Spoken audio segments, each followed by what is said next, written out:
মধ্যপ্রাচ্যে উত্তপ্ত পরিস্থিতির ঠিক মাঝখানে এক অভূতপূর্ব মোড় নিল সংঘাত। কাতারে মার্কিন ঘাঁটিতে ইরানের মিসাইল হামলার পর যুদ্ধ আরও ছড়িয়ে পড়ার শঙ্কা তৈরি হয়েছিল।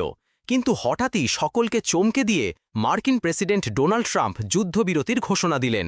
ট্রাম্প দাবি করেছেন ইরান ও ইসরায়েল সর্বাত্মক যুদ্ধবিরতিতে সম্মত হয়েছে। যুদ্ধের বিভীষিকাময় রাতের শেষে এই খবরকে অঞ্চলটির জন্য স্বস্তির নিঃশ্বাস হিসেবেই দেখছেন অনেকে।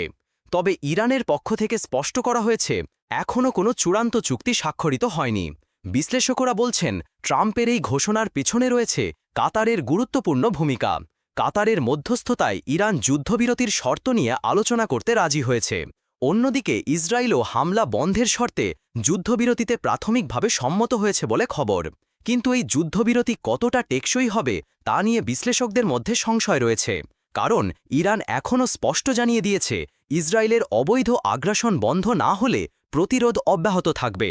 আর ইসরায়েলের পক্ষ থেকে এখনও আনুষ্ঠানিক বক্তব্য আসেনি। তাহলে কি মধ্যপ্রাচ্য সত্যিই একটি পূর্ণাঙ্গ যুদ্ধের মুখ থেকে ফিরে এলো, নাকি এটি সাময়িক বিরতি মাত্র? বিশ্লেষকদের মতে এখন চোখ রাখতে হবে ট্রাম্প, খামেনি ও নেতানিয়াহুর পরবর্তী পদক্ষেপের দিকে। কারণ এই যুদ্ধবিরতির ভাগ্য নির্ধারণ করবে সেই পরবর্তী কূটনৈতিক চাল।